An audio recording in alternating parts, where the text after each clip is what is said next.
મિત્રો આપણે લસા અને ગુસા ચેપ્ટરમાંથી 2025માં જે પીએસઆઈની એક્ઝામ લેવાઈ હતી એની અંદરથી આપણે એક ક્વેશ્ચન સોલ્વ કરીશું।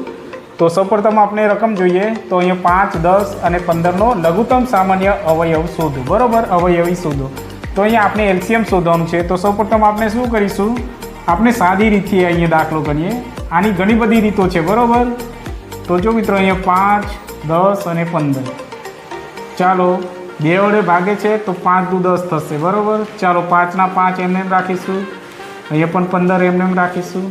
ચાલો હવે 3 વડે ભાગશે, 5 તરી 15, બરાબર। ચાલો 5 એમને એમ, અહીંયા પણ 5 એમને એમ ઉતારી દઈશું। ચાલો હવે 5 વડે ભાગશે, 5 એકા 5, બરાબર।